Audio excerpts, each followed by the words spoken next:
assez dur et un peu triste.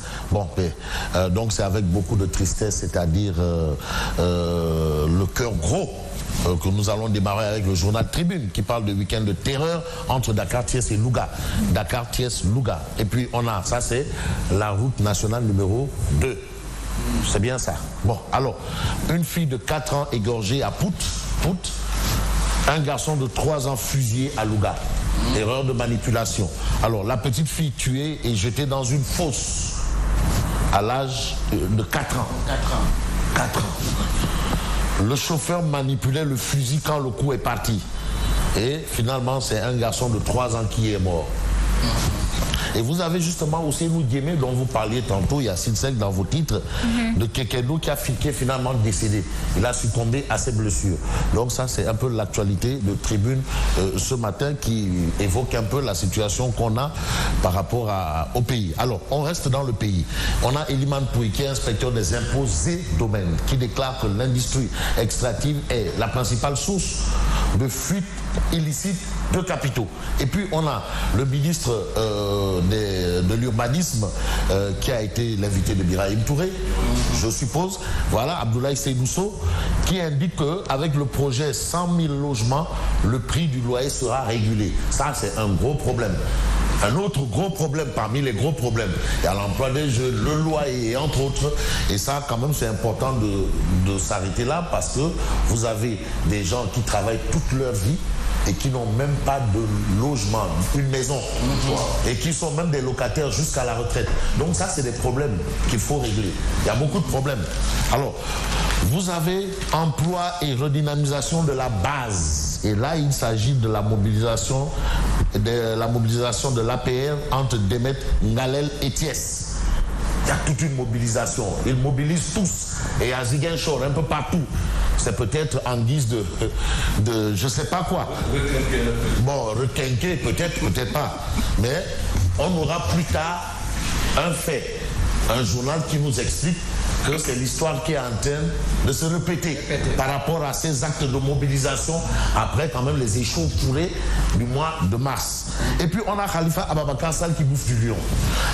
L'ex-maire de Dakar, qui a bouffé du lion apparemment. C'est vrai qu'on lui reproche un peu d'être... voilà. Mais aujourd'hui, quand même, il hausse le ton. Pour dire quoi? Eh bien, pour dire que les pères, les mères, les enfants souffrent dans leur chair. Ça, c'est la société. C'est-à-dire, ça, c'est la famille. Père, mère, enfants souffrent dans leur chair. Bon, par rapport à ceux qui font le commerce de la chair, vous avez Tribune qui nous amène où? Bon, ça a été une rime. Il me fallait faire une rime suivie. La tradition. Ouais, la rime suivie. Qui nous amène au niveau de la station balnéaire de Saly pour nous informer que la passe. Bon, la passe. Entendez par là ce qu'il y a à entendre par là. La passe de 3 000 à 1500 francs. Aujourd'hui, on retient dans ce cas de figure que ce sont les prostituées qui cassent les prix avant le ramadan. On sait que le ramadan, c'est soit demain ou après-demain. Je crois que c'est ça. Voilà. Bon, dans certains pays, je crois que ça a été décrété en France, c'est dès demain. Voilà. Donc ça, ce sont des informations qu'on a du côté de la Tribune. Et puis, Vox Populi. Titre, Grand Théâtre, concert d'avant-combat de Benno Bokk-Yakaar. Niasse dépasse les locales et invite les adversaires à se faire laminer à 72%. Ça, c'est Moustapha Niasse, qui invite les adversaires à se faire laminer dans notre combat à 72% lors d'un autre combat après ce mandat. Vous avez Morngom qui se déclare Benno n'a jamais perdu d'élection. D'accord. Aminata Mbengue Ndiaye, à travers Benno Bokk-Yakaar, nous détenons une force politique qui a démontré sa supériorité numérique. Ça, ce sont les déclarations. Voilà. Donc le scrutin, c'est tout autre chose. L'autre chose, c'est Khalifa Ababakar Sall qui tient à expliquer, ça c'est dans Vox Populi, c'est qui nous différencie des autres. Le pays est mal géré, les Sénégalais souffrent dans leur chair. À propos de la violence de masse, Khalifa insiste, persiste et signe en déclarant c'est une vraie révolte. Ceux qui disent que bon, ben, les populations ont été étouffées, exténuées. Pour lui, c'est une vraie révolte. Les populations n'ont eu besoin de personne pour se soulever. Personne. Donc en réalité, ils considèrent que l'appel de Sonko, c'était pas ça. Ils n'ont pas eu besoin de ça. En fait, ça a peut-être coïncidé. On ne sait pas. Une coïncidence heureuse ou malheureuse. De toutes les façons, Khalifa Babacar Sall considère que c'était une vraie révolte. Donc il ne faut pas la banaliser. Est-ce que cette révolte-là, la réaction peut-être de la majorité, la réaction c'est avec les meetings? Bon, de toutes les façons, à chacun sa manière de voir les choses. Il faut accepter la différence. Je ne suis pas d'accord avec vous, ça ne veut pas dire que je suis contre vous. C'est bien ça qu'on dit, c'est ça qu'on dit, Thierry Biraï. Alors, on a Sud Quotidien qui nous dit Khalifa Sall monte ses crocs. Vous savez que les crocs, c'est pour dévorer. Ceux qui ont des crocs, c'est pour dévorer. La chair fraîche, au sens propre. Hein. Bon, retour dans la bataille politique en perspective des locales. Khalifa Sall montre ses crocs. Parce qu'on va vers les élections locales. Est-ce qu'il sera candidat? Parce que c'est ça la grande question. Sera-t-il candidat? That is the question. Alors, l'autre question, c'est peut-être autour du fichier. Vous savez, Khalifa Sall parle de mise en garde. Il s'agit de mise en garde de Khalifa Sall. Le fichier de 2019 est corrompu. Il a été dans le fichier de 2019. Et c'est après peut-être que, bon, ben, il est devenu ni électeur, ni éligible. Parce qu'on a modifié la loi par rapport à ça. Et aujourd'hui, Khalifa dit que le fichier est corrompu. Abdoulaye Wade l'avait déjà dit. Hein. C'est pas nouveau. Wade, lui, il l'a toujours dit. Wade, il a toujours dit les choses avant. Attention, ça ne sert à rien d'aller aux élections parce que le gars là, il a déjà gagné. C'est déjà joué, c'est déjà plié. Pourquoi aller aux élections? C'est plié. Vous savez, le vieux, c'est un vieux, mais nandité, Mam. Le leader de Tahaou Sénégal veut les locales en 2021 et non en 2022. C'est sa déclaration. Et puis on a mobilisation à Ziguinchor. Doudouka réaffirme son leadership dans la mouvance présidentielle. Ziguinchor, vraiment une localité dont certains pensent que c'est exclusivement le titre foncier de Ngor Massage. Bon, que retient-on? En parlant de Ngor Massage, il y a l'observateur Lox qui nous ramène Adji Sarr. Voilà.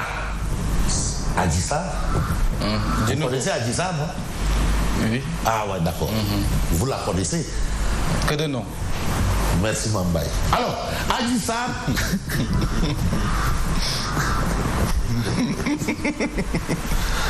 Adji Sarr, la nouvelle plainte devant le procureur. Maître El Hadji entendu au tribunal ce lundi. Attendu au tribunal. Il sera attendu au tribunal ce lundi. Donc il y a une nouvelle plainte devant le procureur. Le cas Adji Sarr. Donc suite et pas, on a eu le réquisitoire du gouvernement. J'ai aimé ce titre-là, le réquisitoire du gouvernement, par rapport un peu à ce qui a lieu de faire vers la mise sur pied d'une commission d'enquête pour savoir qui est responsable de quoi et de qui est responsable de ceci ou cela. Et quand vous avez vu le Dougoutigui, Sidiki Kaba, c'était vraiment un réquisitoire. Bon, c'est un droit de l'homiste, il l'a été, et c'est un avocat chevauché et chevronné. Même si Mamadou Fofana n'est pas d'accord. Alors, enquête sur les plateformes qui ont permis de collecter de l'argent pour Guy Marius Sagna et Baye Eli. Il faut bien enquêter parce que l'argent aussi, ça ne sort pas de ex nihilo. On sait qu'on est un peu englouti par des phénomènes tels la drogue et autres. Mais aujourd'hui, il y a une enquête par rapport à ça. Il faut comprendre dans le fond et dans la forme. Il a été question pour l'achat de véhicules de Guy Marius Sagna. Et puis on a critique qui nous dit Doudouka enfile le pagne mystique. Bon, on sait que c'est tout Aline Sitoé Diatta, comme Ablaye Baldé, ce sont les petits-enfants d'Aline Sitoé Diatta. Et quand on nous dit que Doudouka enfile le pagne mystique, c'est peut-être pour une bataille mystique, saillement ou bâtiment, mais on nous dit que la ministre Assome Diatta envoie son décès, Angélique Manga, Mamadou Dombera font acte d'allégeance. Je vais passer rapidement parce que Yacine a besoin de ça. L'histoire se répète. Meeting et rassemblement de soutien pour rassurer le chef de l'État, plateforme de convergence des opposants. Vous avez vu un peu le show. On le remarque depuis un moment. L'histoire se répète. Vous savez les meetings qu'on a eus après le 23 juin, là-bas à Kermassar, lors de l'inauguration de l'hôpital de Kermassar, où Ouad disait que non, il n'a même plus besoin d'aller aux élections, il l'a gagné. Là-bas chez Cheikh Béthio, on nous a dit qu'il y avait 5 millions de personnes là-bas. Mais après, quand on est allé aux élections là, il y a eu aussi, ça c'est entre guillemets, ma carte, ma caution. Alors, sous Ouad, il a été annoncé une mobilisation de 5 millions de partisans du pape du Sopi, un mois après les manifestations du 23 juin. Et après, et puis on a aussi le maquis déclare avoir compris le message envoyé par la jeunesse